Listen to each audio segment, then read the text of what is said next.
안녕하십니까.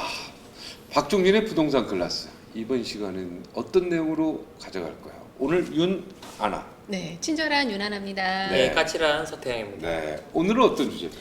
오늘은 여러분들 그 연예인 간물주에도 나왔지만 그 빌딩들, 그러니까 작게는 5층 이하의 꼬마 빌딩, 크게는 일단 뭐 10층 이 정도 되는 이제 근린생활시설. 네. 과연 이런 것들은 어떻게 할 수 있나?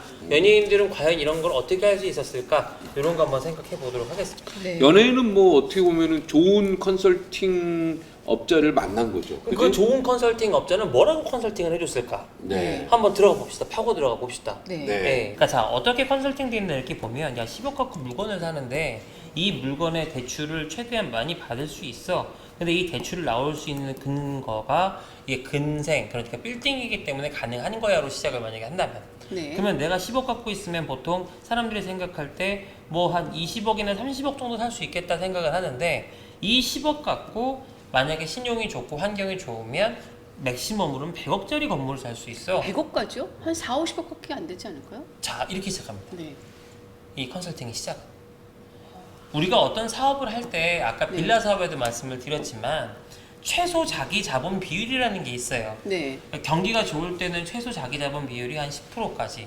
그리고 이제 액수가 큰 거 할 땐 더 작아지는 거죠. 네네네. 그리고 실제로 이것들을 할 때 대부분 누가 신경을 써주냐면 소속사 사장님들이나 기타. 왜? 연예인이 이름이 들어가서 어떤 부동산 개발 사업을 하게 되면 주변에 이제 땅값을 띄우는 게 되게 도움이 되거든요. 그렇죠. 인지도 그러잖아요. 때문에. 네. 실질적으로는 우리가 한 80% 정도는 대출이 나오고 잘하면 90%까지도 대출이 나옵니다. 라고 PD수첩에 이미 나왔죠. 신용도 때문에 그런가요? 아니죠.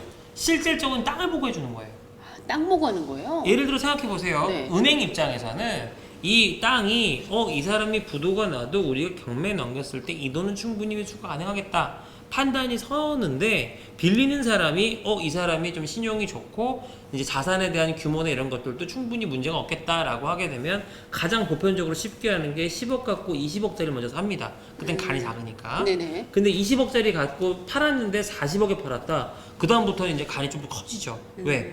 20억 벌어서 양도세 내도 한 10억 남았잖아요. 네. 처음 갖고 있던 10억, 내가 갖고 있던 10억, 20억이잖아. 그리고 그 다음에는 한 50억짜리를 삽니다. 네. 그리고 또 이제 또 돈을 남겨요. 그럼 또 30억이 되죠. 그 다음에 이제 100억대로 넘어가죠. 이게 이제 여러분들 연예인들 투자했었던 방식들이에요. 그렇군요. 근데 그 과정에 뭐가 있었냐? 반드시 리모델링을 하거나 신축을 해서 이제 가치를 올리는 거죠. 그렇죠. 그게 되게 중요한 것 같아요. 네. 그렇게 해서 여러 명이 들어오게 되면 땅값이 뜁니다. 실제로 나는 건물 이자 내고 버텼는데 땅값이 올라가 준 거예요. 그럼 뭐가 있어야 돼요? 주변에 매매 사례가 많아야 돼요. 그래서 이제 기획부동산이 사실은 나쁜 거로 볼 수 있는 게 의도적으로 땅값을 올릴 것처럼 들어가가지고 주변에 있는 사람들이 살기 어려워지게 만드는 게 되게 안 좋은 점이죠. 근생은 리스크가 큽니다. 왜? 이게 매출이 올라가는 기준이 결국 임차를 누가 할 거냐인데 그렇죠. 우량인 차인 확보도 그렇고 이게 될 거냐 안 될 거냐 되게 어려운 얘기잖아요.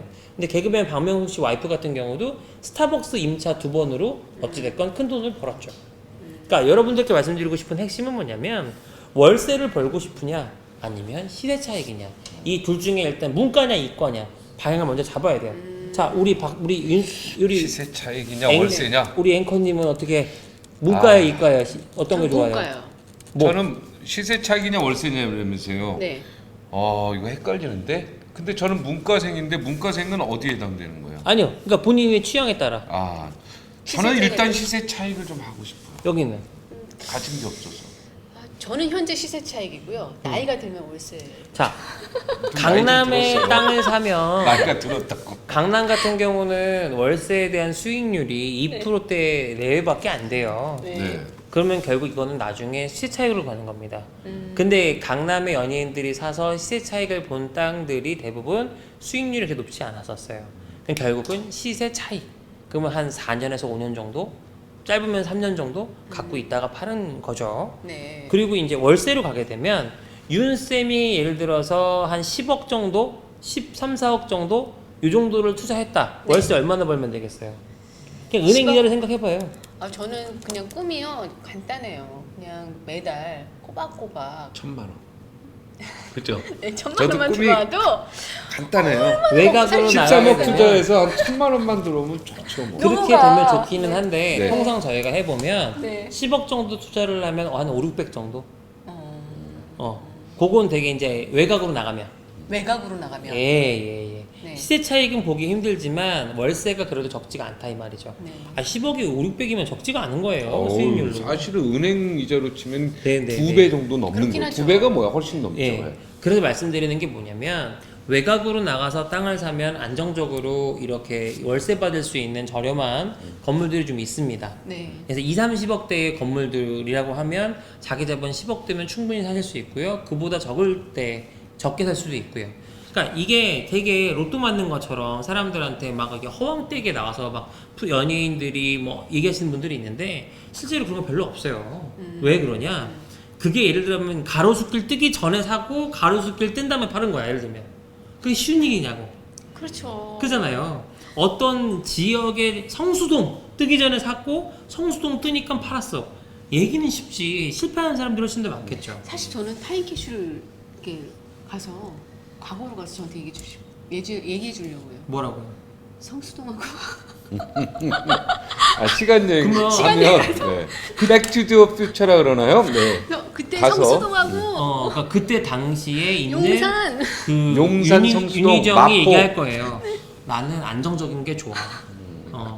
이게 아니야. 결국은 고기도 삼성도. 먹어본 사람이 먹고 돈도 벌어본 사람이 본다고. 네네. 실제로 여러분들이 작게라도 투자를 해보고 움직여 보셔야 되는데, 자 그러면 이거에 대해서 조금 더 넓게 나와서 볼게요. 네. 예, 2019년 기준해 가지고 제가 이제 하나 화면을 띄워 드릴 건데 2019년 기준에서 우리나라 서울 안에 뭐 빌딩도 있고 뭐 아파트도 있고 빌라도 있고 단독주택도 있고 여러 가지 군들이 있었는데 가장 높은 상승률을 보이고 가장 거래 건수가 활발했으며 가장 이익이 많이 난 게 뭐냐라고 놓고 봤을 때 뭐였을까요? 그냥 둘 중에 하나로 아파트였을까요? 빌딩이었을까요? 빌딩. 빌딩이죠. 그죠? 네. 근데 왜 빌딩을 안 해요? 너무 아니, 돈이 리스크가 많이 들어갈 것 돈- 같아서. 그러니까 돈이 자, 많이 빌딩 되게 들어가고 무서워. 빌딩 맞아, 맞아, 소리만 맞아. 들어도 그러니까 무서워. 빌딩이 네. 공실률도 무서워서. 높잖아요. 우리가 이제 네. 알고 있는 그러니까 이 생각을 해보세요. 압구정동 건물주들이 네. 그렇게 공실이 많은데 네. 왜 월세를 안 내릴까요? 그리고 저도 그게 궁금해요. 월세를 내리는 것 자체가 네. 건물 가격의 가치를 가치를 떨어뜨릴 수 떨어뜨리기 있기 때문에? 때문에 근데 1번, 그만큼 돈이 있어서 그런 거 아닐까요? 2번은 또 만든 거야. 그럼에도 불구하고 압구정 건물은 공실이 있어도 계속 오르고 있어요. 왜? 땅값이 오르니까. 만약에 압구정동 앞에가 재개발이 됐다? 그럼 뭐 이거는. 그래서 그 압구정동 갤러리아 맞은편에 50억 미만짜리 꼬마 빌딩은 작년에 씨가 거의 말랐어요. 공실률이 그렇게 많아도 씨가 말랐다. 네. 왜냐면 매매 자체 위에- 거래가 뚝 끊어졌다는 게 아니라 돈을 그러니까 팔려고 하는 사람들이 매물을 내놓지 않고 있다 이런 얘기죠. 네네네. 씨가 말랐다는 표현. 중요한 건 뭐냐면 매물이 없다. 이 땅을 보고 사는 거예요.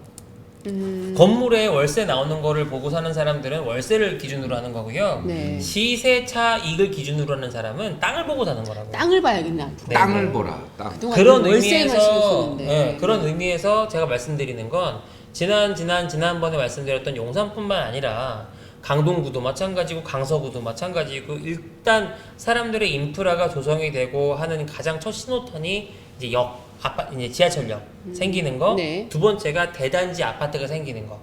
그럼 이제 인프라들이 생기겠죠. 그렇죠. 그럼 그 인프라가 생기는 과정에서 상권이 형성되고 상권이 형성되는 과정에 가장 큰 플레이어들이 이 꼬마 빌딩들인 거죠. 그 앞에 큰 것들은 어차피 기존 사실화가 되는데 이것들은 너무 비싸서 어차피 못 사요. 그렇죠. 그러면 뒤에 것들 노려볼 수 있고 이 꼬마 빌딩을 여러분들이 구매를 한다고 했을 때 네. 어찌됐건 아파트는 대출이 안 나오지만 꼬마 빌딩은 대출이 나오고 또 한 가지는 몇 프로까지? 80%. 한 80%까지. 80%. 그리고 여러분들 신용이 좋으면 90%까지. 네. 그러면 꼬마 빌딩을 사는데 한 몇십억 정도 필요하죠? 돈이 어느 정도? 아니 그러니까 한 예를 20억? 들어서 내가 20억이 있어요. 네. 그럼 28에 16억 대출 받으면 4억이면 사는 거죠. 아, 20억짜리 꼬마 빌딩을 네. 4억에 주고 산다. 네. 그럼 내가 만약에 10억 갖고 있으면 네. 100억을 살 수 아니야. 한 그래서 50억은 아까 살 수 100억 까지. 있네요. 그래서 50억짜리까지 볼 수 있는 거죠. 20%라고 네, 칠때 20%라면. 50억까지. 근데 중요한 건 뭐냐면 이게 왜 그게 가능해지냐 잘 보시면 50억짜리인데 여기에 만약에 아까 얘기했던 것처럼 뭐 보증금이 한 뭐 이것저것 다 해가지고 한 20억 들어있다. 그러면 30억에 80%만 대출을 받으면 되잖아요. 네. 그럼 24억 대출 받았죠. 네. 그럼 자기 돈 넣는 건 6억 이렇게 되는 거예요. 안고 사는 거죠. 안고. 아파트 전세 안고 사는 거하고 구조는 똑같아요. 희정아 네, 가슴이 생각보다 또 벅차오르지. 그렇게 크진 않네요. 가슴이 엄청난 벅차오르지. 몇십억이 있는 줄 알았는데. 여러분들이 국영수를 못했다는 그 아까 비유가 똑같은 거예요. 그러니까 미분적분을 우리가 아예 공부할 생각을 잃은 거지. 아파트에 덧셈 뺄셈만 알고 있어. 좀 구입을 겁이 할 은근히 때 많았나 봐요. 네. 대투자를 할 때 기본이 네. 전세 끼고 일단 사는 거잖아요. 그렇죠. 그럼 보증금 끼고 네. 그다음에 거기에 남은 부분에 대출을 받아서 그걸 메꾸면 실제 나는 취득세 플러스 나머지만 메꾸면 명이 넘어오는 거 아니에요. 그렇죠. 사실 작년에 네. 청담동이나 이런 데들 또 이런 뭐 조그만 통합 빌딩들 자기 돈 10원도 안 들이고 은행에서 오히려 돈 받아가면서 자기 명의로 산 사람들이 제 주변에도 몇이 있어요. 그것 좀 그거는 그걸 좀 우리한테 좀 정보 그런 좀 주지. 아니 그러니까 그런 게 네. 어떻게 그런 거 가능하냐면 우리 유나나한테 은행에서 빨리 은행에서 대출을 받아야 되잖아요. 네네네. 그럼 은행에서 대출을 할 때 어떤 사람한테 잘해주냐? 내가 이런 거를 많이 사고 팔고 해서 상환을 많이 했던 경험이 있으면 믿고 해주는 거야. 당연히 저 신용도가 올라가고. 근데 내가 한 번도 해본 적이 없어. 깨봤더니 이름은 유명한데 없어. 그러면은 은행에서도 보수적으로 볼 수밖에 없어. 그럼 박종진 선배 약간 유명한데 그런 경우. 그래서 이런 경험을 좀 많이 해보시라. 왜? 실제로 투자금이 네. 내가 예를 들어서 10억 있어요, 5억 있어요 했을 때 살 수 있는 게 요거밖에 없네. 이게 다 이거랑 같은 거예요. 인터넷을 모르는 사람이 동네 마트만 다닐 때는 어휴 10만 원 갖고 살 게 없네 하는데 그 사람 집에 누워서 쿠팡 보면 살 게 살 거 많은 많죠. 거예요. 그렇죠. 이해되시죠? 네네네. 그러니까 이 아는 만큼 보이는 거예요. 그러니까 여기서의 핵심은 뭐냐면 결국 환금성. 대출을 많이 받았는데 이 일이 안 되면 어떡해요? 라고 했을 때 이 환금성인 걱정은 누가 가장 많이 할까요? 은행. 왜요? 은행 돈이 제일 많이 들어가잖아요. 네. 그럼 내가 할 걱정은 은행에서 많이 해주는 거예요. 그럼 난 어떻게 이거를 확인하면 돼요? 나 이거 사고 싶은데 계약서 이거 치려고 하는데 대출 얼마까지 가능해요? 그러면 여러분들한테 얼마까지 가능합니다 할 거예요. 그러면 대출을 많이 해주고 대출을 쉽게 해주는 은행은 어느 지역에 있을까요? 아무래도 뭐 강남이죠. 황금성이 당근은 높은데. 당근. 황금성이 높. 저기 조그만 영업소 가가지고 안 될까요? 안 돼요. 되죠. 청담동 가시고 역삼동 가시고 강남권 안에 있는 거래가 활발해서 아파트 한 채 값이나 빌딩 한 채 값이나 비슷한 지역 가서 나 이거 하나 하려고요 하면은 딱 보고 얼마까지 해드릴게요. 대신에 신용 봅시다 하면 나오는 거죠. 그래서 이게 기업으로 하는 게 그러니까 예를 들면 법인으로 하는 게 유리하냐 개인으로 하는 게 유리하냐는 개인의 소득에 따라 또 다르고요. 네. 내가 배당을 당장 받아야 되냐 아니면 내가 이 배당을 묵혀도 되냐에 따라 달라요. 그리고 또 이제 이거를 뭐 비서울권의 법인을 만들어서 일을 한다 할 수 있는 일이에요. 연예인들 보니까 다 경기도에다가 엄마 아빠를 법인으로 해가지고 만들었잖아요. 그게 자체가 나쁜 게 아니라 할 수 네. 있는 건데 중요한 건 이 자체도 관리를 잘못하면 이중과세되는 리스크가 생길 수 있다. 그게 무조건 좋은 게 아니라. 네. 이게 그러니까 결국은 어느 사업이든 네. 이게 뭐냐면 모르는 사람은 이렇게 생각하시면 돼요. 어휴 박종진 앵커님은 그냥 유명하셔가지고 국회의원인데 쉽게 되시겠네. 생각할 수 있잖아요. 네, 어려워요. 아유 그 얘기하시면 또 마음이. 아니 사람들이 생각할 수 있잖아요. 근데 그건 아예 다른 얘기잖아요. 네. 이건 이거고 이쪽은 이쪽에서 앞으로 꿈을 멋지게 키워서 현실로 하셔야 되는데 네. 사람들이 부동산 투자를 이렇게 생각해요. 안 해본 사람들이 네. 저거는 뭐 좀 나쁜 말로 하면 저건 사기꾼들이나 하는 거지. 우리처럼 정상적인 사람들은 아파트 투자하지. 내가 볼 때는 아파트 투자하는 사람들이 더 나빠. 아파트 왜냐면 너무 아파트 비싸. 투자하는 사람들은 네. 진짜로 이 주거를 할 수 있는 이 환경 자체를 이 주거의 젠틀리피케이션인 거예요. 왜냐면 지금 반포나 이런 데가요 32평대가 알고 깜짝 놀랐어요. 저 얼마 전에 매물 보고. 그럼 막 몇십억 하잖아. 22억에서 25억. 그러니까 우리 30평대가. 서태영 대표 얘기를 들어보니까 아파트에 투자하지 말라는 거야. 그죠? 네. 그러니까 약간 어떤 결론을 이렇게 생각의 보면 전환이 정부의 좀 필요한 것 정책도 같아요. 그렇고 아니 왜 그러냐면 제가 이 말씀 드리는 거예요. 우리나라에서 아파트 값이 올라갈 건 많은데요. 아파트 값 때문에 시세 차익 얻을 수도 있어요. 그만큼 세금 때려 맞으실 거예요. 우리나라 정부가 지금 돈이 없어요. 그래서 이 불꽃 같은 눈으로 9억 이상의 주택들을 제일 많이 비교할 수 있는 데가 어디예요? 아파트예요. 단독주택은 평가하기가 좀 애매해. 이게 얼마짜리인지 땅값 외에는. 네. 근데 아파트는 거래 사례가 많으니까 할 수 그렇죠. 있잖아요. 그러면 다 투명하게 다 드러나.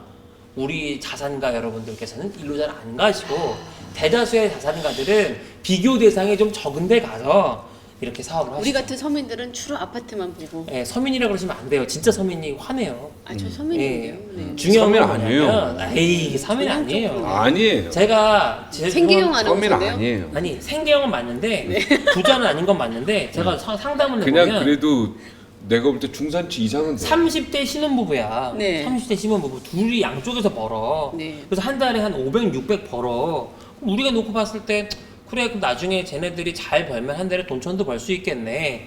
자 어머니 아버지 도전 그 하나도 도움 없이 이 1,000만 원 갖고 유나나님 사는 아파트 그거 사고 싶으면 얼마나 돈 모아야 될까요? 몇 년이나? 사실은 20년 이상 벌어야죠. 네, 맞죠? 네 20년 이상이네. 정말 맞죠? 요즘에는 만약에 조금 더 비싼 거 산다면 네. 뭐 평생 못 살 수도 자 있어요. 평생 못 그러면 살아요. 우리는 결혼을 25살에 했는데 네. 20년에서 45살이면 아 이 집 들어갈 수 있겠다 확신할 수 있어요? 아니죠. 아니죠. 집값 더 올라. 더 올라요. 네. 내 월급이 올라가는 거는 근로소득은 요즘에 집 지을 때 옛날에도 평당 400인데 지금 평당 500에서 600 사이거든요. 사실 옛날에 2007년에 제가 강남에 있는 아파트 샀을 때 사람들이 다 손가락질했어요. 나 전 부러웠죠. 아니 근데 어떤 분들은 막 손가락질했어요. 왜요? 망할 건데. 어. 응. 나 근데 그때 두배 딱 느꼈거든요. 벌었잖아요. 왜냐면 이때 아니면 못 들어갈 거라는 필이 있었거든요. 아, 근데 이게 잠깐 앞으로는 더 심해진다는 거죠. 있는 사람들이 현금 부자들이 더 주워 모으고 레버리지 안 되니까 더 이걸로 가니까 전 국민이 아마 임차인이 될 거라고 봐요 저는.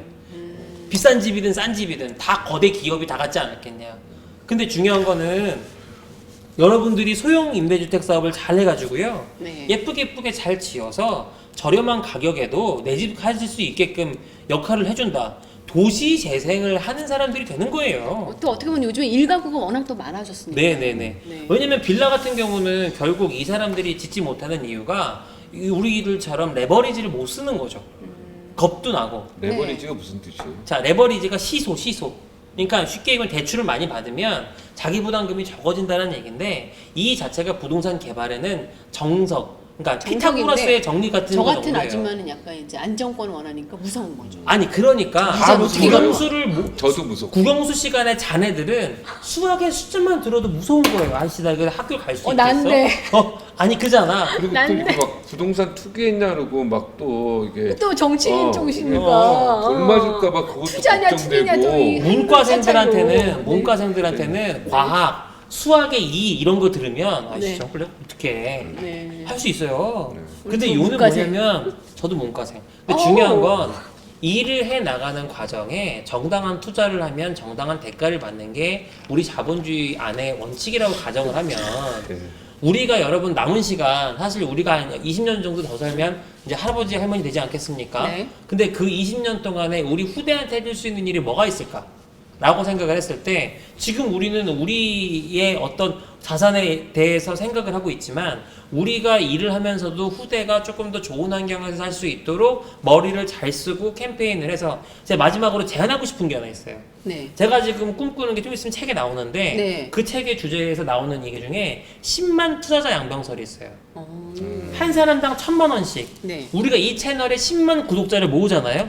그러면 네. 자기 자본을 우리가 모을 수 있는 게 얼마냐면 1조예요. 1조. 예. 1,000만 원이 10만이면. 그렇죠. 그럼 이 1조면은 우리가 진짜 10조짜리 사업을 할 수 있거든요. 그럼 이 10조를 갖고 우리가 서울시를 도시재생을 하자. 장기적인 저의 꿈은 뭐냐면 1,000만 원씩 10,000명이요? 10만 명이요. 10만 명. 우리 율곡 이희 선생님이 주장하셨던 10만 양병설, 10만 투자자를 우리가 양성을 해서 해봅시다. 여기서. 우리가 우리 채널에 10만. 1,000만 원씩 10만 원한테 받잖아요. 네. 그럼 우리가 채널에 이제 1조가 쌓이는 거예요. 자기 자본이. 그럼 우리는 진짜 좋은 일 할 수 있어요. 10조짜리 10조짜리. 도시재생 네. 사업할 수 있다. 그래서 우리가 진짜로 그러니까 규모의 경제가 되면 저렴하게도 팔 수 있고 저렴하게 임대도 할 수 있어요. 그러면 이게 제가 무슨 뜬소리가 아니고요. 여러분 가까운 나라 일본만 가셔도 반가 임대주택이 있습니다. 근데 그게 가능한 이유가 본인들이 짓고 그리고 그 일대에 한 2,900세대 정도가 들어가면 네. 그러면 BP가 맞춰져요. 자, 10만 10만. 투자 자 양명설. 양명설. 네. 그거를 시작을 하면 1,000만 네. 원을 놓으면 어떤 혜택이 있는지는 네. 다음 시간에 다음 시간에 저희가 알려드리겠습니다. 우리의 후대를 위해서. 야, 이게 10만 명 한번 모아볼까요? 네, 계속해서 뭐 꾸준한 모아보자고요? 아, 1,000만 원씩 네. 10만 명 클럽 한번 만들어 그래서 버리면 보자니까요. 그걸 네. 리치라고 하죠. 네, 그것도 있고 사회적 네. 기업처럼 만들어서 사회적 기업을 만들어. 진짜로 우리 젊으신 분들한테 제대로 된 역세권 이면의 좋아요. 좋은 빌라들을 네. 1조어치를 짓는다고 해도 이게 막 가슴이 벌렁이는데 네. 그렇죠. 이거 10조어치 지으시면 네. 가십니다. 누가 어디로. 근데 혹시 또 네. 우리 시청자 여러분, 야 너희들한테 1,000만 원 주면 니들 어디로 어느 저희가 뭐 사회적 이상한 기업을 만들게요. 베트남 캄보디아 또 떠면 어떻게 찾아 이러는 못 사람 떠요, 있잖아. 못 떠, 종지 선배. 사기꾼이라고. 네. 저 때문에 못 떠요. 못 떠요. 저의 마지막 꿈이 그거예요. 역세권에 네. 그렇게 저기 임대주택 그런 것들을 청년 아예 임대주택 같은 거. 청년- 통째로 뿐만 하는 아니라. 거죠. 네. 통째로 다. 아니 생각해 보세요. 빌라가 예를 들어서 하나 사는데 예를 들어서 뭐 땅값까지 다 해가지고 강남에 해봐야 뭐 한 40억, 자, 50억이야. 다음 시간에 여기서. 다음 시간에 우리의 다음 계획을. 시간에 계속 우리 꾸준한 계획. 구독. 10만 네. 투자 양병설에 대해서 우리 좀 구독자 더 자세히. 10만만 모으면 돼. 네네. 아니면 구독자 100만이 100만 원씩만 내시면 됩니다. 오, 그것도 진짜 것 같죠? 네. 그 100만 원으로 네. 여러분들 10조짜리 사업 합시다. 바로 네. 그 역세권에서 서울에. 예 바로 네. 임대 보증금 없이 살 수 있는 네. 그런 한번 계획을 우리가 한번 짜보도록 하겠습니다. 진짜 멋있겠다. 네 멋져요. 이걸 실현한 박종진의- 사람 대통령 갈 수도 예. 있겠다. 아 그런 얘기 하지 마세요. 박종진의 정치이긴 한데. 이렇게 정치이긴 또 한데. 가슴이 벅차오르는 얘기하지만 네, 박종진의 부동산 클래스 여기서 마치겠습니다. 감사합니다.